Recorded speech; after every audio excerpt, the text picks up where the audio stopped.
Everyone's feeling totally recharged after such a long rest. Let's go find Durin and see if that book has any new clues.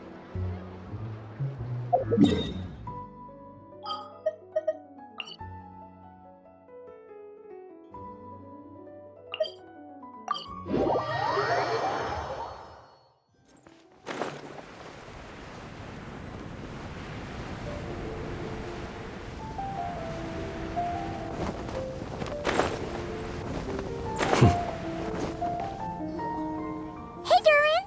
Any more clues for us? We're all set for the next chapter. Yeah, I was just about to come find you. Let's see what it says. Now sprout to life the story's seeds, stirred by wind-born melodies. Then on that breeze the music leaves, fading into distant memories. Seek the place where wind and tale entwine, and once there, make 3 riddles into verse, and 3 melodies into song. For in poetry and song will this story start to blossom. Come on! Another riddle? All that talk about wind and melodies? What do you think the answer could be? Oh! Care to elaborate? Wind? Music? Poetry? Tone-deaf bards gotta know the answer. You mean Lord Barbados? Albedo introduced us when I first arrived in Mondstadt. I mean, someone like me was bound to catch his eye sooner or later. It's better that it's out in the open anyway. Now, how should we track him down?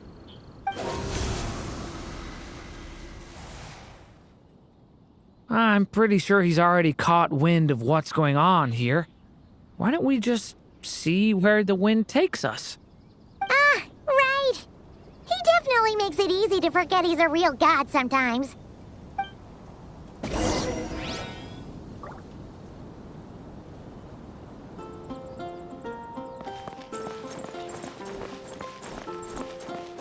gonna sing it one more time.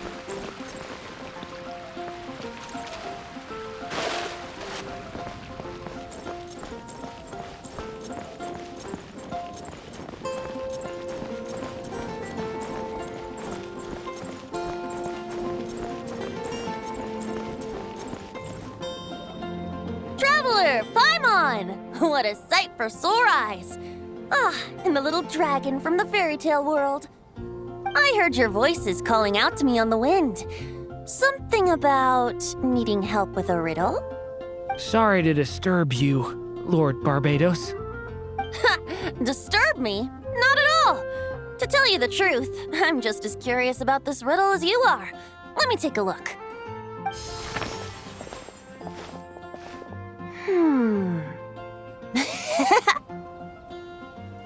What is it? Did you figure out the answer? 3 riddles and 3 melodies. That sure takes me back. The answer you seek lies hidden in memory. Looks like running to Tone-Deaf Bard was the right call after all. Long ago, those mages came to Mondstadt, seeking to test their strength against mine. But I replied, let us make music, not war, and resolve our conflicts through song. So I strummed my lyre and sang them this verse. O wind, welcome now, my guests. Pass through verdant leaves unseen, where shape your formless self may take, and offer up a graceful scene, a fleeting gift for welcome's sake. Leap at the edge of a sea of clouds, where land meets sky and sky meets ground. There frighten off the noisy crowds and bring my guests a calm profound. Fly beneath the stars up high, where mortal noise is swept aside, that my dear guests with starry eyes may share the dreams they hold inside. Now go to where I vowed to keep a quiet spot for them to sleep. No clash, no contest bars the way, just tea and mirth to fill the day. There you have it, the 3 melodies. As for the answers to those 3 riddles, I trust you can guess them by now. The woods, the edge of a cliff, and the sky? Correct! Funnily enough, your mother was also the first to solve it, all that time ago. There must be some kind of special rapport between those who write stories and those who sing them. The woods, a cliff, and the sky. Oh! So that's where it is! I suppose the spot that answer points to is where you're headed next. You should know, after solving my riddle, the mages even accepted my proposal and made that location their official meeting spot. And going by what your book is suggesting, once you found it, you might want to try playing the melody I just shared with you.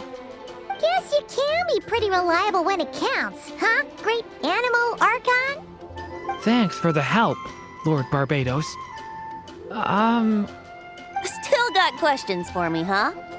Yeah, you must have read countless tales in your time, being a wandering bard and all. In your experience, why might an author consider a story unfinished? Unfinished? Well, I guess if there's something left to accomplish in the story, or, if the last line goes, "To be continued." Huh? Wow, your helpfulness lasted for like 1 second. In all seriousness, I would think the answer to that question lies in your mother's story itself. It's not my place to pry any further. All right then, we should get going.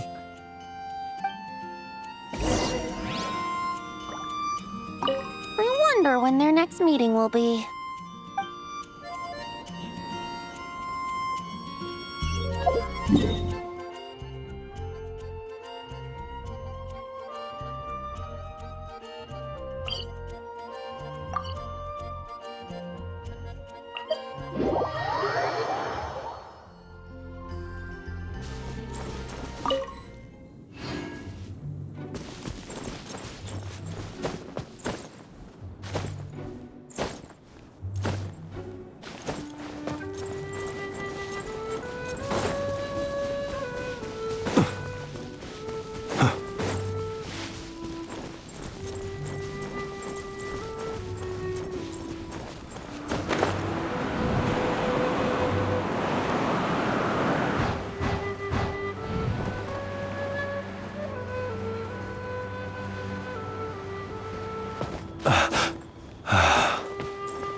Okay, we're here!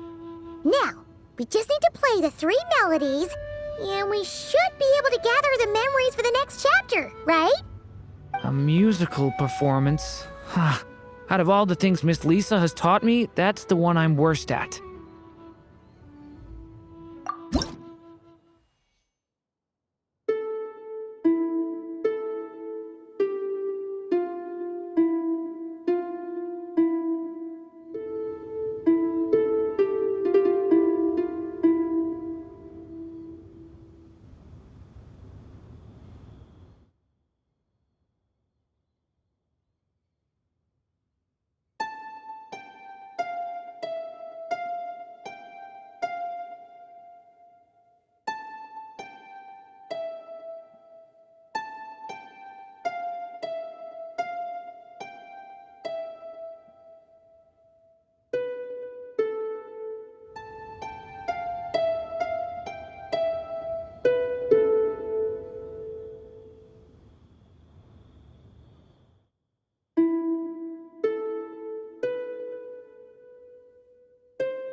Even a war that shook the world could not halt the witches' gatherings. Yet even so, with the passing of time, 3 of their teacups no longer came to be set. The witches did not linger long in sorrow, for the Story Witch had brought glad tidings of her own. Born was her dragon child, safe and sound. Her fellow witches offered up their blessings, eagerly debating how to celebrate the child's birth.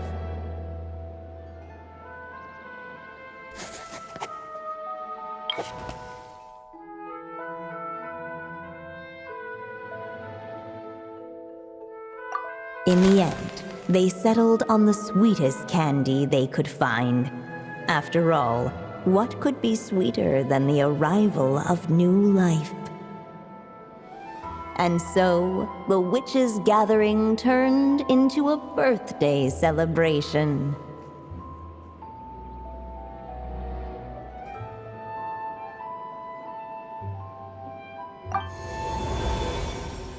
So, we're back in the story world, huh? As if from nowhere, new guests appeared at the witches' table. Perhaps they too had come to celebrate the dragon child's birthday. Yet while everyone else was busy thinking about what kind of gift to offer, these 3 seemed to have come empty-handed. Hardly the recipe for a warm welcome to a birthday party, now is it? A gift? Hey, what's this all about? We only just found out this was a party. While the guests voiced their complaints and grievances, perhaps they should have been wondering what kind of gift to give instead. So, we need to bring a gift to advance the story? Oh, but where are we supposed to get something like that?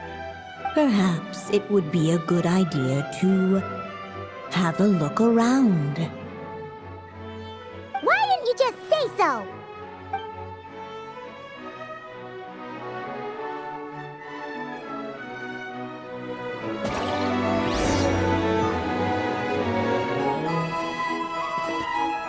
The witches went on chatting away, ignoring the empty-handed guests.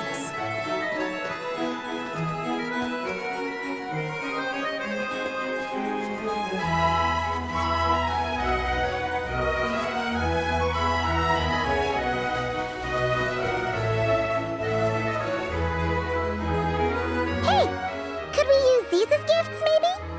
At last, the guests found something to give the dragon child.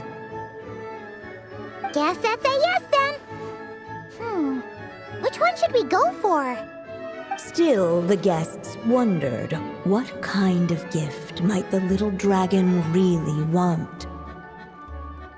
Should they put a warrior's sword in his hand and send him out on an unstoppable quest to save the world?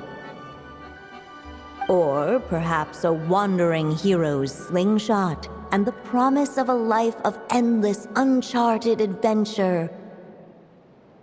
Or maybe even a scholar's tome and the chance to take on all the world's unsolved mysteries. Okay. Wow. That's a lot of pressure all of a sudden. Oh yeah! Technically, we're actually picking a gift for you. So, which one would you prefer? You want me to choose? Wow, this feels kinda special. How come? For as long as I can remember, I've spent most of my time living in the stories my mother created. I always thought my mother had everything written out for me already, just like the toy figures in Constellation Metropole. What I wanted to do with my own future. That's something I've never really thought about. What did I want back then? This is the first time I've ever asked myself that question. Sounds like This is the perfect opportunity to answer it then. It's been a while since you left Simulanka, and after everything that's happened, it might be about time to start thinking about your future. Then let me give it some thought.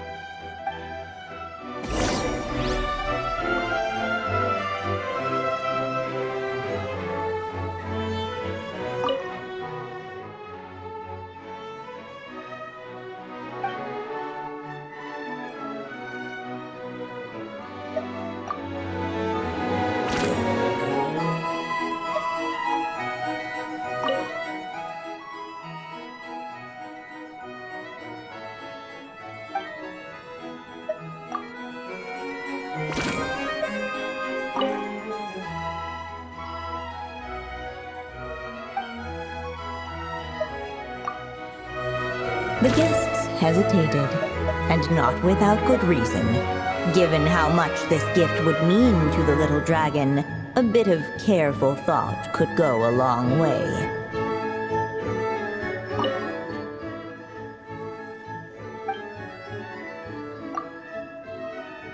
In the end, the guests settled on the warrior's sword. So, your dream is to become a warrior? I just really want to be able to keep people safe. If my time in Nodcry taught me anything, it's that a lot of problems in this world can only be settled by strength of arms. As long as I can help people, that's enough for me. Really? But I don't think it's enough.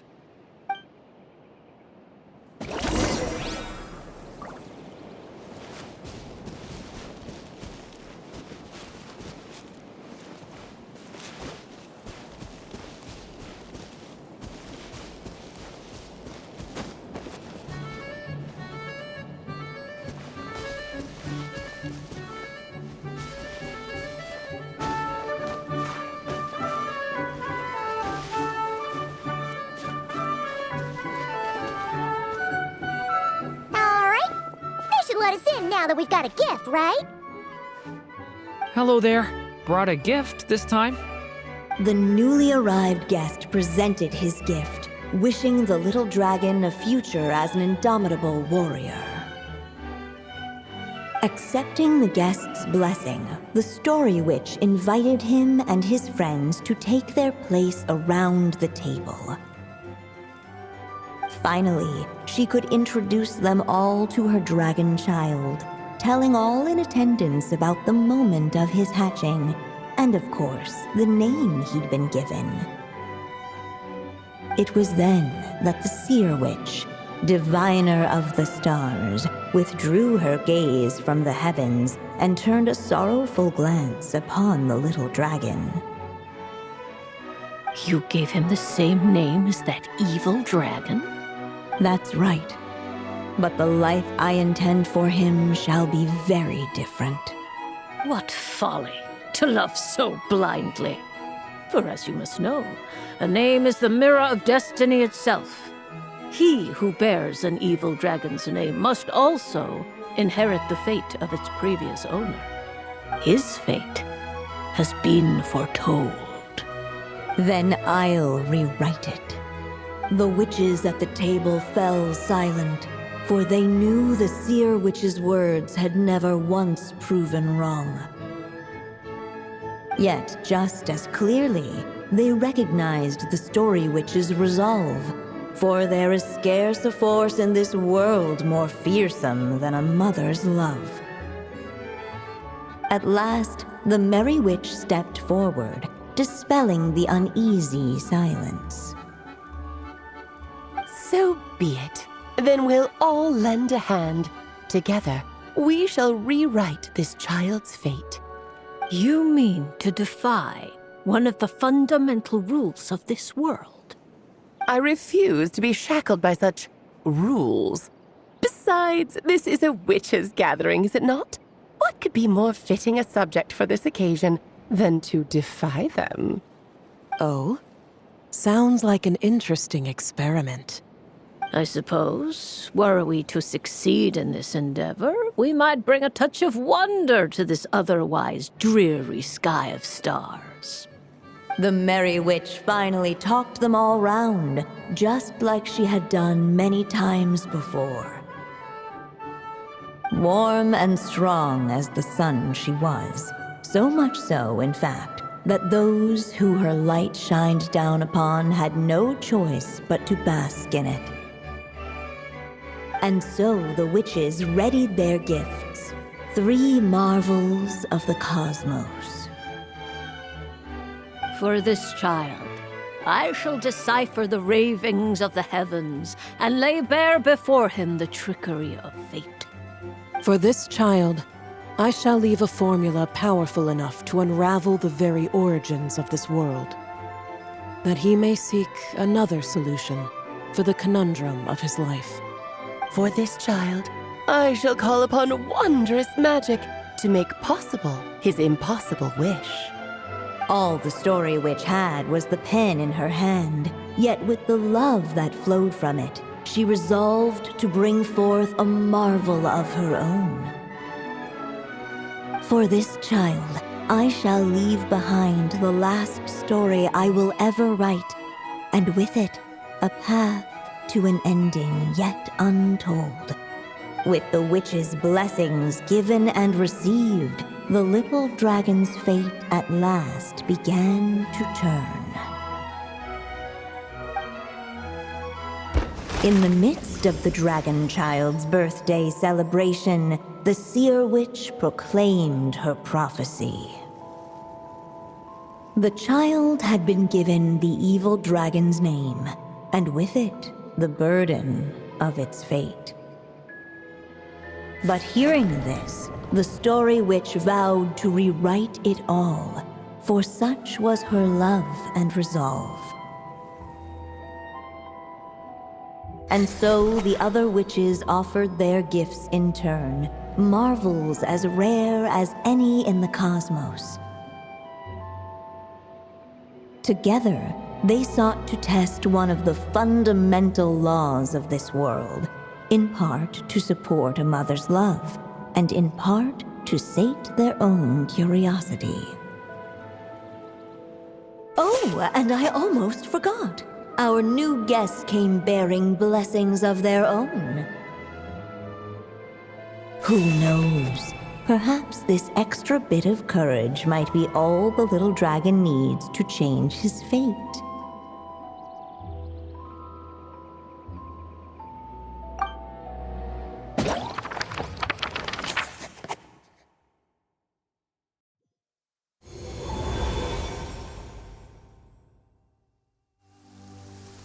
Yep, looks like we've completed this chapter too.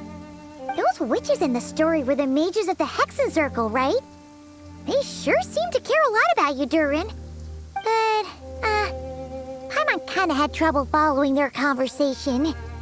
Just a bunch of mystery, as usual.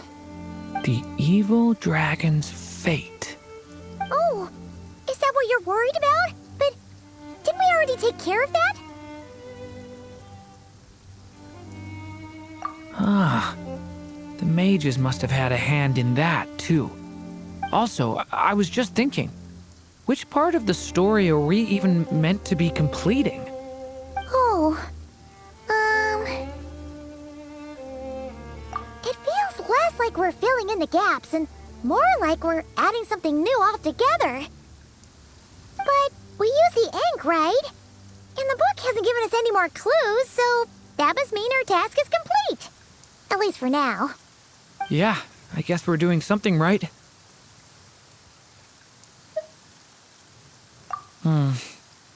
Maybe I'm overthinking things. It's just, this is my mother's final wish, so I don't want to mess it up. Anyway, thanks for all your help. I'll let you know as soon as the book reveals a hint about the next chapter. Okay then. See you in the next chapter.